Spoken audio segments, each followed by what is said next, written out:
Tratado sobre el purgatorio de Santa Catalina de Génova. Como Santa Catalina, por comparación con el fuego divino que sentía en su corazón y que purificaba su alma, veía interiormente y comprendía cómo están las almas en el purgatorio, para purificarse antes de poder ser presentadas ante Dios en la vida celestial. 1. Esta alma santa, viviendo todavía en la carne, se encontraba puesta en el purgatorio del fuego del divino amor, que la quemaba entera y la purificaba de cuanto en ella había para purificar, a fin de que, pasando de esta vida, pudiese ser presentada ante la presencia de su dulce Dios amor. Y comprendía en su alma, por medio de este fuego amoroso, cómo estaban las almas de los fieles en el lugar del purgatorio para purgar toda herrumbre y mancha de pecado, que en esta vida no hubiesen purgado. Y así como ella, puesta en el purgatorio amoroso del fuego divino, estaba unida a ese divino amor, y contenta de todo aquello que él en ella operaba, así entendía acerca de las almas que están en el purgatorio.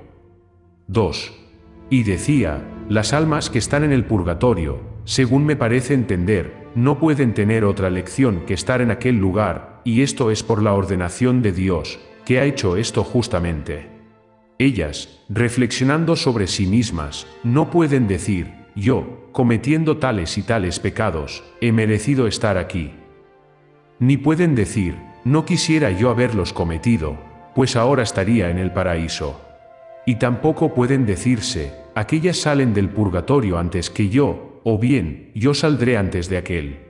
Y es que no pueden tener memoria alguna, en bien o en mal, ni de sí ni de otros, sino que, por el contrario, tienen un contento tan grande de estar cumpliendo la ordenación de Dios, y de que Él obre en ellas todo lo que quiera y como quiera, que no pueden pensar nada de sus cosas. Lo único que ven es la operación de la bondad divina, que tiene tanta misericordia del hombre para conducirlo hacia sí, y nada reparan en sí mismas, ni de penas ni de bienes. Si en ello pudieran fijarse, no estarían viviendo en la pura caridad. Por lo demás, tampoco pueden ver a sus compañeras que allí penan por sus propios pecados. Están lejos de ocuparse en esos pensamientos. Eso sería una imperfección activa, que no puede darse en aquel lugar, donde los pecados actuales no son ya posibles. La causa del purgatorio que sufren la conocieron de una sola vez, al partir de esta vida, y después ya no piensan más en ella, pues otra cosa sería un apego de propiedad desordenada. 3. Estas almas, viviendo en la caridad, y no pudiendo desviarse de ella con defectos actuales, por eso ya no pueden querer ni desear otra cosa que el puro querer de la caridad. Estando en aquel fuego purgatorio, están en la ordenación divina, que es la pura caridad, y ya no pueden desviarse de ella en nada, pues ya no pueden actualmente ni pecar ni merecer. 4. No creo que sea posible encontrar un contento comparable al de un alma del purgatorio, como no sea en el que tienen los santos en el paraíso. Y este contentamiento crece cada día por el influjo de Dios en esas almas, es decir, aumentado más y más a medida que se van consumiendo los impedimentos que se oponen a ese influjo. La herrumbre del pecado es impedimento, y el fuego lo va consumiendo. Así es como el alma se va abriendo cada vez más al divino influjo. Si una cosa que está cubierta no puede corresponder a la reverberación del sol, no por defecto del sol, que continuamente ilumina, sino por la cobertura que se le opone, eliminada la cobertura, queda la cosa descubierta al sol. Y tanto más corresponderá a la irradiación luminosa, cuanto más se haya eliminado la cobertura. Pues así sucede con la herrumbre del pecado, que es como la cobertura de las almas. En el purgatorio se va consumiendo por el fuego, y cuanto más se consuma, tanto más puede recibir la iluminación del sol verdadero, que es Dios. Y tanto crece el contento, cuanto más falta la herrumbre, y se descubre el alma al divino rayo. Lo uno crece y lo otro disminuye, hasta que se termine el tiempo. Y no es que vaya disminuyendo la pena, lo que disminuye es el tiempo de estar sufriéndola. Y por lo que se refiere a la voluntad de esta alma, jamás ella podrá decir que aquellas penas son penas, hasta tal punto está conforme con la ordenación de Dios, con la cual esa voluntad se une en pura caridad. Son penas indecibles. 5. A pesar de lo dicho, sufren estas almas unas penas tan extremas, que no hay lengua capaz de expresarlas, ni entendimiento alguno las puede comprender mínimamente, a no ser que Dios lo mostrase por una gracia especial. Yo creo que a mí la gracia de Dios me lo ha mostrado, aunque después no sea yo capaz de expresarlo. Y esta visión que me mostró el Señor nunca más se ha apartado de mi mente. Trataré de explicarlo como pueda, y me entenderán aquellos a quienes el Señor se lo dé a entender. 6. El fundamento de todas las penas es el pecado, sea el original o los actuales. Dios ha creado el alma pura, simple, limpia de toda mancha de pecado, con un cierto instinto que le lleva a buscar en él la felicidad. Pero el pecado original le aleja de esa inclinación, y más aún cuando se le añaden los pecados actuales. Y cuanto más se desvía así de Dios, se va haciendo más maligna, y menos se le comunica a Dios. Toda la bondad que pueda haber en el hombre es por participación de Dios. Él se comunica a las criaturas irracionales, según su voluntad y ordenación, y nunca les falta. En cambio, al alma racional se le comunica más o menos, según la haya purificada del impedimento del pecado. Por eso, cuando un alma se aproxima al estado de su primera creación, pura y limpia, aquel instinto beatífico hacia Dios se le va descubriendo, y se le acrecienta con tanto ímpetu y con tan vehemente fuego de caridad, el cual la impulsa hacia su último fin, que le parece algo imposible ser impedida. Y cuanto más contempla ese fin, tanto más extrema le resulta la pena. 7. Siendo esto así, como las almas del purgatorio no tienen culpa de pecado alguno, no existe entre ellas y Dios otro impedimento que la pena del pecado, la cual retarda aquel instinto, y no le deja llegar a perfección. Pues bien, viendo las almas con absoluta certeza cuanto importen hasta los más mínimos impedimentos, y entendiendo que a causa de ellos necesariamente se ve retardado con toda justicia aquel impulso, de aquí les nace un fuego tan extremo, que viene a ser semejante al del infierno, pero sin la culpa. Esta es, la culpa, la que hace maligna la voluntad de los condenados al infierno, a los cuales Dios no se comunica con su bondad. Y por eso ellos permanecen en aquella desesperada voluntad maligna, contrarios a la voluntad de Dios. 8.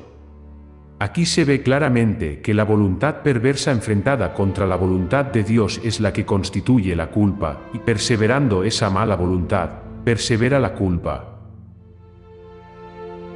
Los que están en el infierno han salido de esta vida con la mala voluntad, y por eso su culpa no ha sido perdonada, ni puede ya serlo, pues una vez salidos de esta vida, ya no puede cambiarse su voluntad.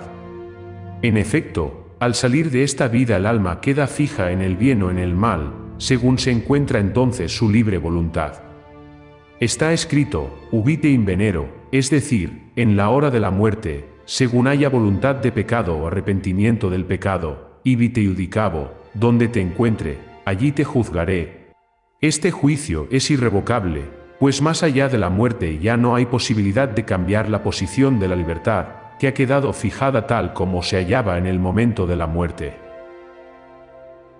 Los del infierno, habiendo sido hallados en el momento de la muerte con voluntad de pecado, tienen consigo infinitamente la culpa, y también la pena. Y la pena que tienen no es tanta como merecerían, pero en todo caso es pena sin fin. Los del purgatorio, en cambio, tienen solo la pena. Pero como están ya sin culpa, pues les fue cancelada por el arrepentimiento, tienen una pena finita, y que con el paso del tiempo va disminuyendo, como ya he dicho. Miseria mayor que toda otra miseria, tanto mayor cuanto más ignorada por la humana ceguera. 9.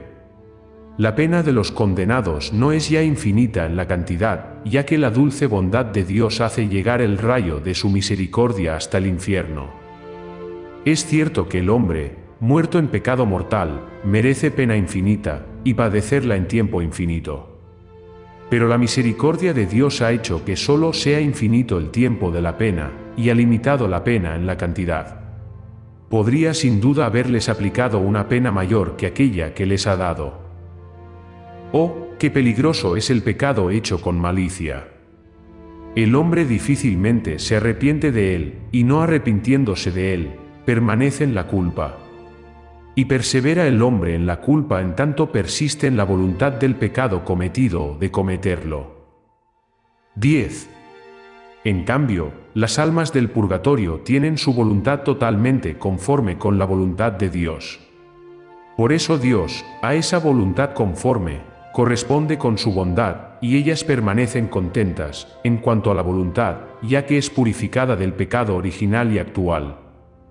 Y en cuanto a la culpa, aquellas almas permanecen tan puras como cuando Dios las creó, ya que han salido de esta vida arrepentidas de todos los pecados cometidos, y con voluntad de nunca más cometerlos. Con este arrepentimiento, Dios perdona inmediatamente la culpa, y así no les queda sino la herrumbre y la deformidad del pecado, las cuales se purifican después en el fuego con la pena. Y así, purificadas de toda culpa y unidas a Dios por la voluntad, estas almas ven a Dios claramente, según el grado en que Él se les manifiesta, y ven también cuánto importa gozar de Dios, y entienden que las almas han sido creadas para este fin. Esta conformidad atrae el alma hacia Dios por instinto natural con tal fuerza, que no pueden expresarse razones, ni figuras o ejemplos que sean suficientes para decirlo, tal como la mente siente en efecto y comprende por sentimiento interior. No obstante, yo intentaré con un ejemplo expresar algo de lo que mi mente entiende. 11. Imaginemos que en todo el mundo no hubiera sino un solo pan. Supongamos que con él hubiese de quitarse el hambre a todos los hombres, y que éstos, solamente con verlo, quedaran saciados. Pues bien, habiendo el hombre por naturaleza, cuando está sano, instinto de comer, si no comiese, y no pudiese enfermar ni morir, tendría cada vez más hambre, pues el instinto de comer nunca se le quita. Y si el hombre supiera entonces que solo aquel pan puede saciarle, al no tenerlo, no podría quitársele el hambre. Y esto es el infierno que sienten los que tienen hambre, ya que cuanto más se acercan a este pan sin poder verlo, tanto más se les enciende el deseo natural, pues éste, por instinto, se dirige a este pan en el que consiste todo su contentamiento. Y si estuviese cierto de no ver más ese pan, en eso consistiría el infierno que tienen todas las almas condenadas, privadas de toda esperanza de nunca jamás ver ese pan, que es el verdadero Dios Salvador. Las almas del purgatorio, en cambio, padecen esa hambre, porque no ven el pan que podría saciarles, pero tienen la esperanza de verlo y de saciarse de él completamente, y así padecen tanta pena cuando de ese pan no pueden saciarse. 12. Otra cosa que veo claramente es que así como el espíritu limpio y puro no encuentra otro lugar sino Dios para su reposo, pues para ello ha sido creado, del mismo modo el alma en pecado no tiene para sí otro lugar que el infierno, que Dios le ha asignado como su lugar propio. Por eso, en el instante en que el espíritu se separa de Dios, el alma va a su lugar correspondiente, sin otra guía que la que tiene la naturaleza del pecado. Y esto sucede cuando el alma sale del cuerpo en pecado mortal. Y si el alma en aquel momento no encontrara aquella ordenación que procede de la justicia de Dios, sufriría un infierno mayor de lo que el infierno es, por hallarse fuera de aquella ordenación que participa de la misericordia divina, que no da al alma tanta pena como merece. Y por eso, no hallando lugar más conveniente, ni de menores males para ella, se arrojaría allí dentro, como a su lugar propio. 13. Así sucede por lo que se refiere al purgatorio. El alma separada del cuerpo, cuando no se halla en aquella pureza en la que fue creada, viéndose con tal impedimento, que no puede quitarse sino por medio del purgatorio, al punto se arroja en él, y con toda voluntad. Y si no encontrase tal ordenación capaz de quitarle ese impedimento, en aquel instante se le formaría un infierno peor de lo que es el purgatorio, viendo ella que no podía unirse, por aquel impedimento, a Dios, su fin. Este fin le importa tanto que, en comparación de él, el purgatorio le parece nada, aunque ya se ha dicho que se parece al infierno. Y todavía he de decir que, según veo, el paraíso no tiene por parte de Dios ninguna puerta, sino que allí entra quien allí quiere entrar, porque Dios es todo misericordia, y se vuelve a nosotros con los brazos abiertos para recibirnos en su gloria. Y veo también perfectamente que aquella divina esencia es de tal pureza y claridad, mucho más de lo que el hombre pueda imaginar, que el alma que en sí tuviera una imperfección que fuera como una mota de polvo, se arrojaría al punto en 1000 infiernos, antes de encontrarse ante la presencia divina con aquella mancha mínima. Y entendiendo que el purgatorio está precisamente dispuesto para quitar esa mancha, allí se arrojaría, como ya he dicho, pareciéndole hallar una gran misericordia, capaz de quitarle ese impedimento. 15.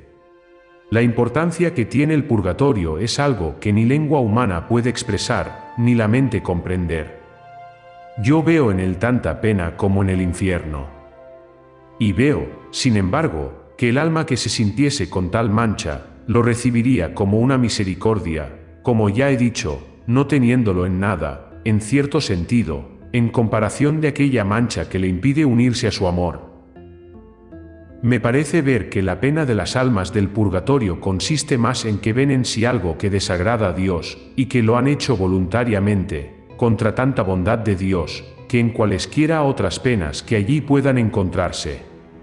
Y digo esto porque, estando ellas en gracia, ven la verdadera importancia del impedimento que no les deja acercarse a Dios. 16.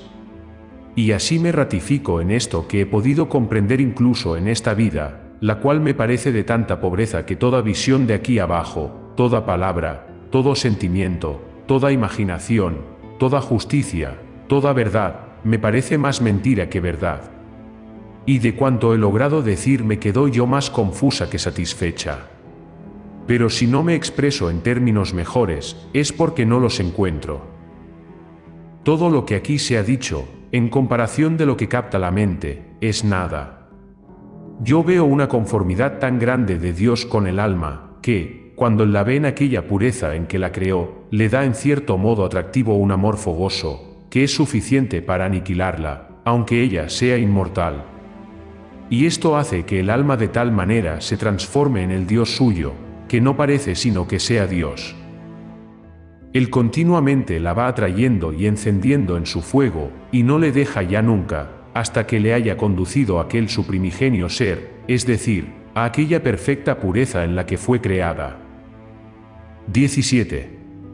Cuando el alma, por visión interior, se ve así atraída por Dios con tanto fuego de amor, que redunda en su mente, se siente toda derretir en el calor de aquel amor fogoso de su dulce Dios. Y ve que Dios, solamente por puro amor, nunca deja de atraerla y llevarla a su total perfección. Cuando el alma ve esto, mostrándoselo Dios con su luz, cuando encuentra en sí misma aquel impedimento que no le deja seguir aquella atracción, aquella mirada unitiva que Dios le ha dirigido para atraerla, y cuando, con aquella luz que le hace ver lo que importa, se ve retardada para poder seguir la fuerza atractiva de aquella mirada unitiva, se genera en ella la pena que sufren los que están en el purgatorio. Y no es que hagan consideración de su pena, aunque en realidad sea grandísima, sino que estiman sobre todo la oposición que en sí encuentran contra la voluntad de Dios, al que ven claramente encendido de un extremado y puro amor hacia ellos. Él les atrae tan fuertemente con aquella su mirada unitiva, como si no tuviera otra cosa que hacer sino esto. Por eso el alma que esto ve, si hallase otro purgatorio mayor que el purgatorio, para poder quitarse más pronto aquel impedimento, allí se lanzaría dentro, por el ímpetu de aquel amor que hace conformes a Dios y al alma. 18. Y veo más todavía. Veo proceder de aquel amor divino hacia el alma ciertos rayos y fulguraciones ígneas, tan penetrantes y tan fuertes, que parecieran ser capaces de aniquilar no solo el cuerpo, sino también el alma, si esto fuera posible. Dos operaciones realizan estos tales rayos en el alma. Primero la purifican, y segundo la aniquilan. Sucede en esto como con el oro que, cuanto más lo funden, de mejor calidad resulta, y tanto podría ser fundido, que llegara a verse aniquilado en toda su perfección. Este es el efecto del fuego en las cosas materiales. El alma, en cambio, no puede ser aniquilada en Dios, pero sí en ella misma, y cuanto más sea purificada, tanto más viene a ser aniquilada en sí misma, mientras que permanece en Dios como alma purificada. El oro, cuando es purificado hasta los 24 quilates, ya después no se consuma más, por mucho fuego que le apliquen, pues no puede consumarse sino la imperfección de ese oro. Así es, pues, como obra en el alma el fuego divino. Dios le aplica tanto fuego, que consuma en ella toda imperfección y la conduce a la perfección de 24 quilates, cada uno en su grado de perfección. Y cuando el alma está purificada, permanece toda en Dios, sin nada propio en sí misma, ya que la purificación del alma consiste precisamente en la privación de nosotros en nosotros. Nuestro ser está ya en Dios, el cual, cuando ha conducido a sí mismo el alma de este modo purificada, la deja ya impasible, pues no queda ya en ella nada por consumar. Y si entonces fuese esta alma purificada mantenida al fuego, no le sería ya penoso, sino que sólo vendría a ser para ella fuego de divino amor, que le daría vida eterna, sin contrariedad alguna, como las almas bienaventuradas, pero ya en esta vida, si esto fuera posible estando en el cuerpo. Aunque no creo que nunca Dios tenga en la tierra almas que estén así, como no sea para realizar alguna gran obra divina. 19. El alma ha sido creada con toda la perfección de que ella era capaz, viviendo según la ordenación de Dios, sin contaminarse de mancha alguna de pecado. Pero una vez que ella se ha contaminado por el pecado original, y después por los pecados actuales, pierde sus dones y la gracia, queda muerta, y no puede ser resucitada sino por Dios. Ya resucitada por el bautismo, queda en ella la mala inclinación, que la inclina y conduce, si ella no se resiste, al pecado actual, y vuelve así a morir. Dios vuelve a resucitarla con otra gracia especial, pero ella queda tan ensuciada y convertida hacia sí misma, que para volverla a su primer estado, a aquel en el que Dios la creó, serán precisas todas estas operaciones divinas, sin las que el alma nunca podría volver a la perfección del estado primero, en el que Dios la creó. Y cuando esta alma se halla en trance de recuperar su primer estado, es tal la inflamación de su deseo para transformarse en Dios, que ese es su purgatorio. Y no es que ella vea el purgatorio como purgatorio, sino que aquella inclinación encendida impedida es lo que resulta para ella purgatorio. Este último estado del amor es el que hace esta obra sin el hombre, porque se encuentran en el alma tantas imperfecciones ocultas, que si el hombre las viese, se hundiría en la desesperación. Pero este último estado del amor las va consumando todas, y Dios le muestra esta su operación divina, la cual es la que causa en ella aquel fuego de amor que le va consumando todas aquellas imperfecciones que deben ser eliminadas. 20. Aquello que el hombre juzga como perfección, ante Dios es deficiencia. En efecto, todas aquellas cosas que el hombre realiza, según cómo las ve, las siente, las entiende y las quiere, incluso aquellas que tienen apariencia de perfección, todas ellas están manchadas. Para que esas obras sean completamente perfectas, es necesario que dichas operaciones sean realizadas en nosotros sin nosotros, y que la operación divina sea en Dios sin el hombre. Y estas tales operaciones son aquellas que Dios, Él solo, hace en esa última operación del amor puro y limpio.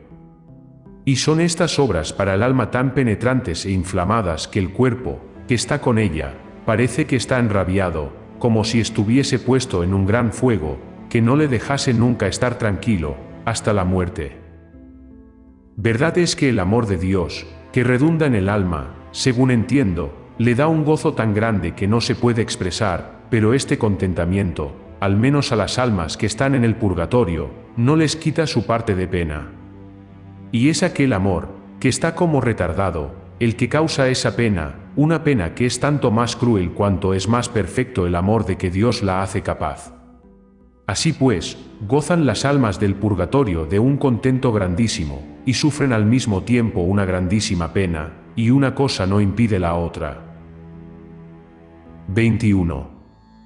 Si las almas del purgatorio pudieran purificarse por la sola contrición, en un instante pagarían la totalidad de su deuda. En efecto, el ímpetu de su contrición es grande, por la clara luz que les hace ver la importancia de aquel impedimento. Pero este ha de ser pagado íntegramente, y Dios no lo condona ni en una mínima parte, pues así viene exigido por su justicia.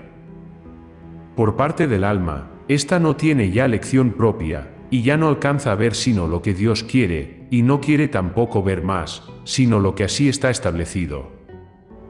22.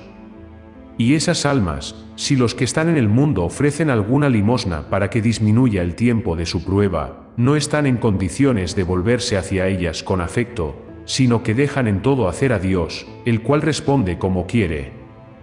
Si ellas pudieran volverse, esto sería un apego desordenado, que les quitaría del querer divino, lo que para ellas sería un infierno. Están, pues, las almas del purgatorio completamente abandonadas a todo lo que Dios les dé, sea de gozo o de pena, y ya nunca más pueden volverse hacia sí mismas. Tan profundamente están las almas transformadas en la voluntad de Dios, y lo que ésta disponga eso es lo que les contenta. 23. Y si fuera presentada ante Dios un alma que aún tuviera una hora por purgar, se le infligiría con ello un gran daño, todavía más cruel que el purgatorio, pues no podría soportar aquella suprema justicia y suma bondad. Y además sería algo inconveniente por parte de Dios.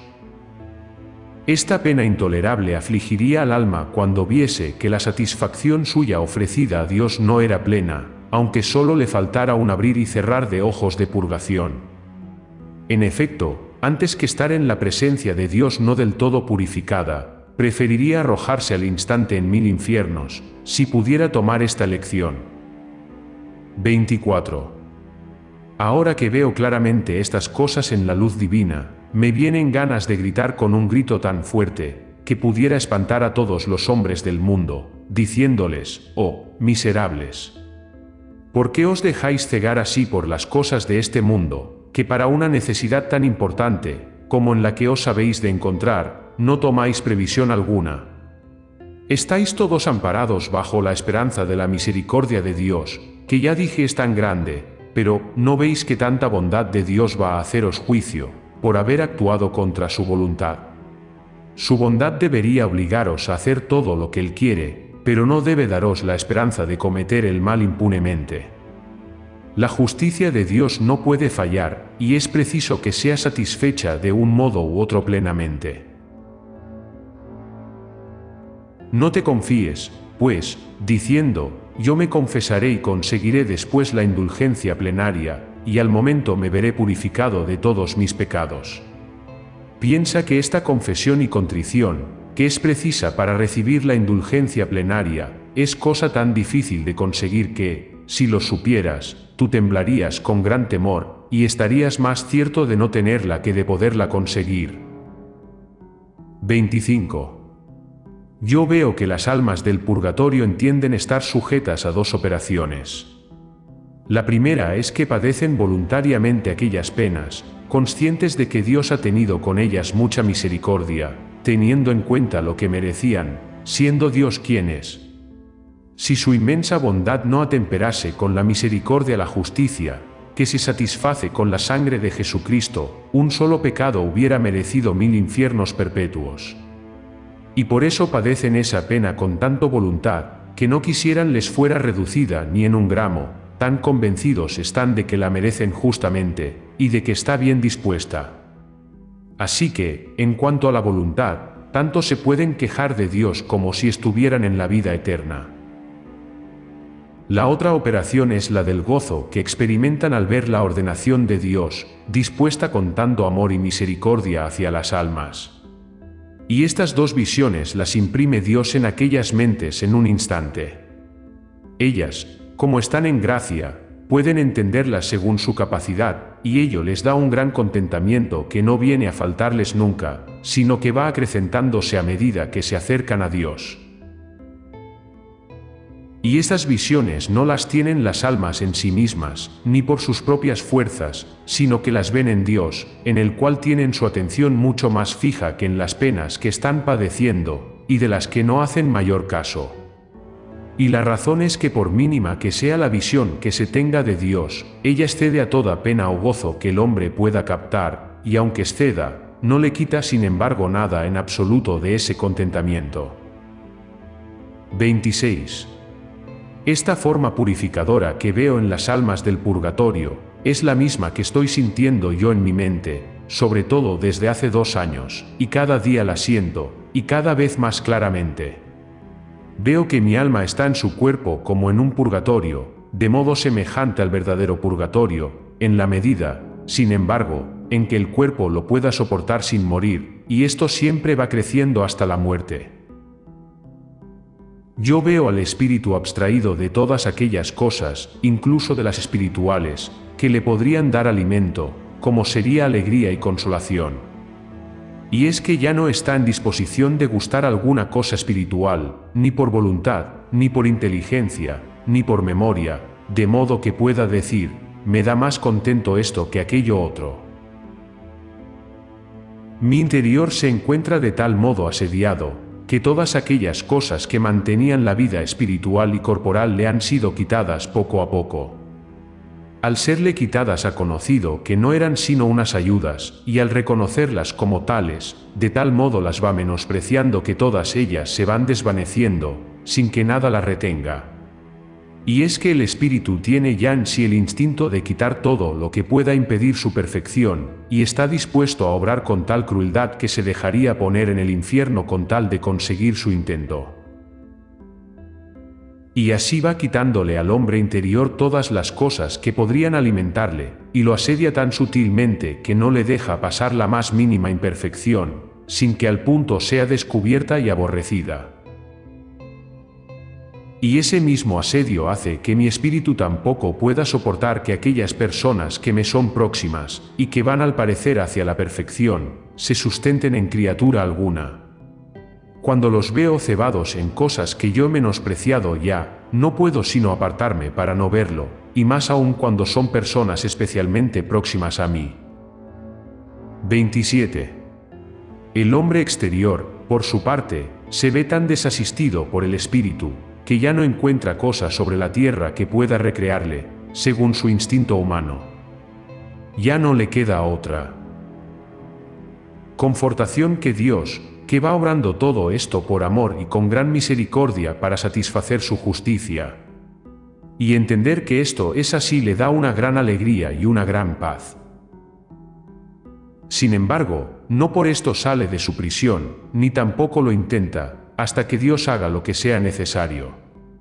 Su alegría está en que Dios esté satisfecho, y nada le sería más penoso que salir fuera de la ordenación de Dios, tan justa la ve, y tan misericordiosa. Todas estas cosas las veo y las toco, pero no sé encontrar las palabras convenientes para expresar lo que querría decir. Lo que yo he dicho, lo siento obrar dentro de mí espiritualmente. 28. La prisión en la cual me parece estar es el mundo, y la cadena que a él me sujeta es el cuerpo. Y el alma, iluminada por la gracia, es la que conoce la importancia de estar privado, o al menos retardado, por algún impedimento que no le permite conseguir su fin. Ella es tan delicada, y recibe ciertamente tal dignidad de Dios por la gracia, que viene a hacerse semejante y participante de él, que la hace una cosa consigo por la participación de su bondad. Y así como es imposible que venga Dios a sufrir alguna pena, así le sucede a aquellas almas que se aproximan a Él, y tanto más cuanto más se le aproximan, pues más participan de sus propiedades. Ahora bien, el retardo que el alma sufre le causa una pena, y esta pena y retardo le hacen disconforme de aquella propiedad que ella tiene por naturaleza. Y no pudiendo gozar de ella, siendo de ella capaz, sufre una pena tan grande cuanto en ella es grande el conocimiento y el amor de Dios. Y cuanto está más sin pecado, más le conoce y estima, y el impedimento se hace más cruel, sobre todo porque el alma permanece toda ella recogida en Dios y, al no tener ningún impedimento externo, conoce sin error. 29. Así como el hombre que se deja matar antes que ofender a Dios, siente el morir y le da sufrimiento, pero la luz de Dios le da un celo seguro que le hace estimar el honor de Dios más que la muerte corporal, así el alma que conoce la ordenación de Dios, tiene más en cuenta esa ordenación que todos los tormentos, por terribles que puedan ser, interiores o exteriores. Y esto es así porque Dios, por el que se hacen estas obras, excede a toda cosa que pueda imaginarse o sentirse. Todas estas cosas que he ido exponiendo, el alma no las ve, ni de ellas habla, ni conoce de ellas con propiedad o daño, sino que las conoce en un instante, y no las ve en sí misma, porque aquella atención que Dios le da de sí mismo, por pequeña que sea, de tal modo absorbe al alma que excede a todas las cosas, de las que ya no hace caso. En fin, Dios hace perder aquello que es del hombre, y en el purgatorio lo purifica.